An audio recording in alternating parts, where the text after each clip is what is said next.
So there are some quick releases on the boards right now about a direction or several directions certain crit items might be able to take. So just really quick jumping into the video, that's what this is going to be about. Going over that post and some of the item changes that they're kind of doing, and they really want your feedback too. So like again, also really quick before getting into this video, make sure to like, comment, subscribe, hit that bell notification, but also make sure to give feedback about this even if you don't like it, but do construct it in a civil manner of course, because Riot tends to listen more the more civil you are about it.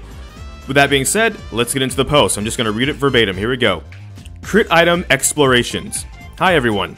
I'm here to talk about crit items, bouncing some ideas, and getting some discussion going. The exact details are still in flux.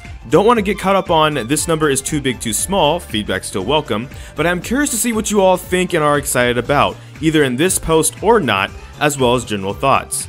Note, none of these are guaranteed to ship. Our current goals for this project, which are subject to change. Crit users have an item path they are excited about. Crit users have defensive options that aren't way off the curve. Crit users are more satisfying in solo queue at all levels of play, which would mean from, Iron all the way up to now beyond Grandmaster.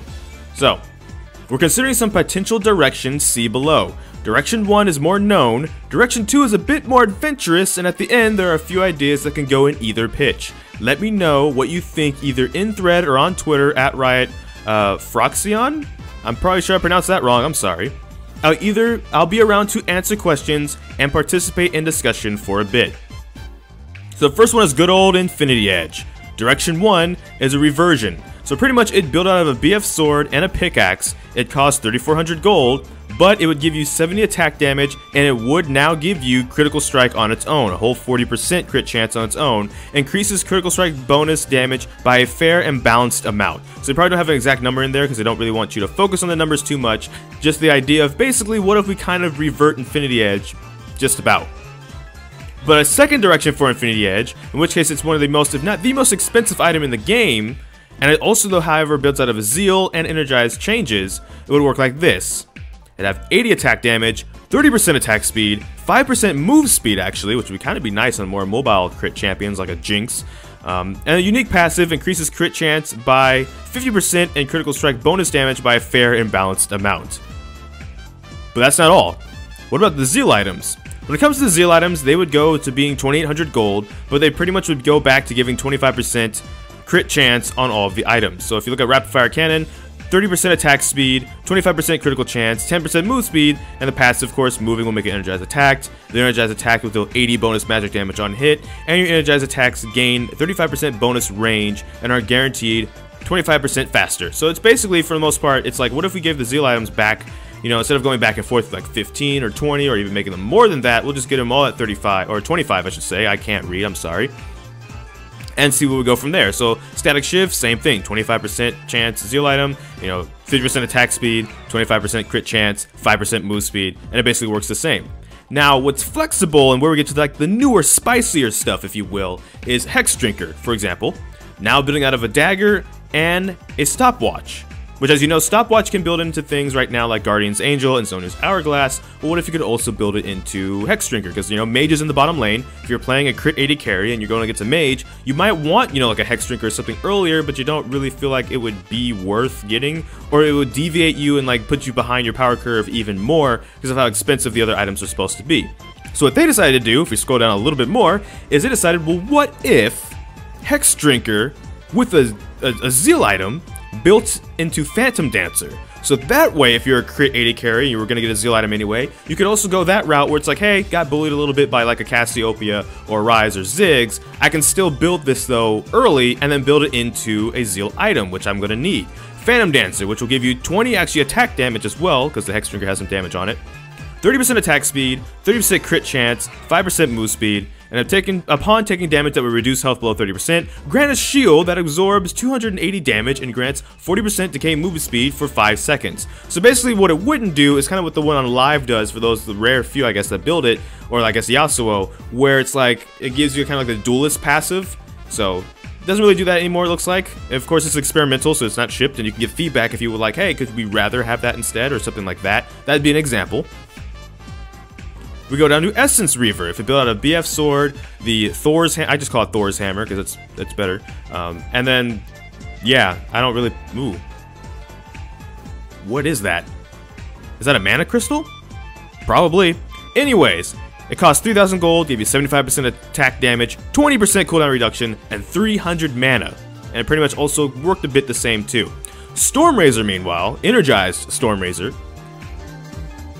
What if it cost 2,800 gold, built out of the BF sword, the dagger, and then like one of those energized crystals that are in the Zeal items like rapid fire cannon, static shiv? It didn't give you no crit strike anymore, or nor a guaranteed crit, maybe down here with the energized strike, but up here it was only 60% attack damage, 35% attack speed. Moving and attacking will make it energized attack, kind of like the other items that have the shard in it, and as such, that's where you get your, your energized attacks deal 80 damage, and your energized attack damage is increased by 30% of attack damage. So no longer, if you haven't attacked in X amount of time, guaranteed crit on auto, kind of a thing. It's more like a Zeal item, but with a lot more attack damage. And less crit.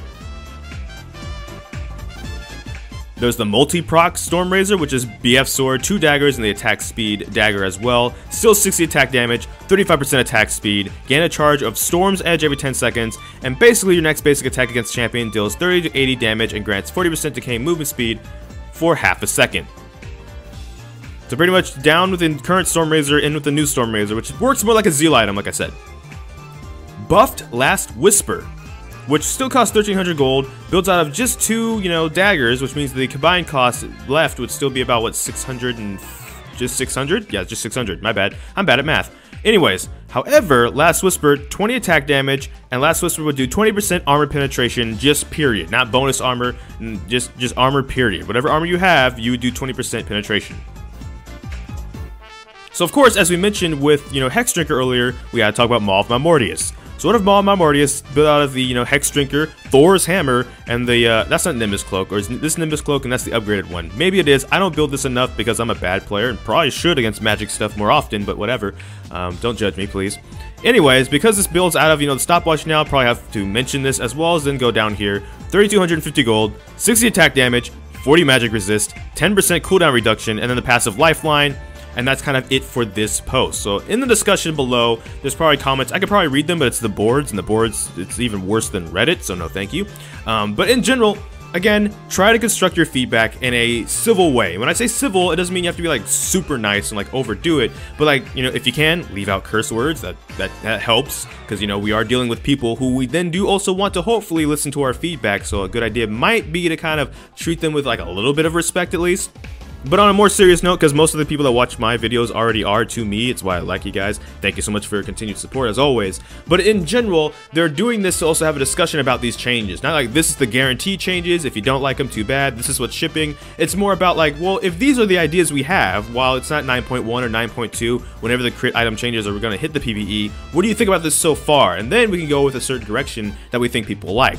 So when it comes to like Infinity Edge, where I scrolled back up here, maybe you actually like this one instead, even though it's way more expensive, so that way now, and then coming back, from, vacation, from holidays and stuff, they can go forward with this one and try and get this one on the PvE as soon as possible with clear and concise feedback.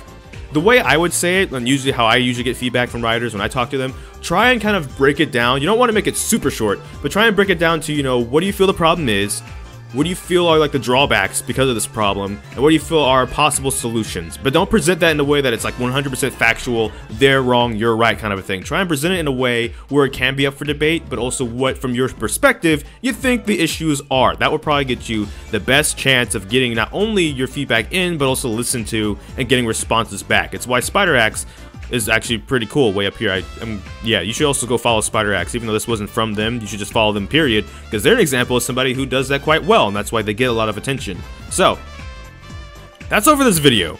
Thank you so much for watching this video. It was kind of roughly made, I know, I apologize. I'm usually more structured and organized than this. It's been a week. I'll maybe talk about it next week, but in the comment section down below, again, make sure to like, comment, and subscribe. Hit that bell notification, hit the actual subscribe button, and make sure to get a conversation going about these changes, what you think about them. And also, a bonus question, how do you think this will affect other crit champions besides like 80 carries, right? Like, think about the Yasuos and the Tryndamirs and the Gangplanks, or your special super secret off-meta crit Elise mid build that you've been doing. I don't think I haven't seen you. I've seen you. I see everything. So that being said, I don't know which video will be next, because life can have a lot of kinks. So till this time, take care. GG, get jinxed. Thank you for watching, and enjoy pizza responsibly.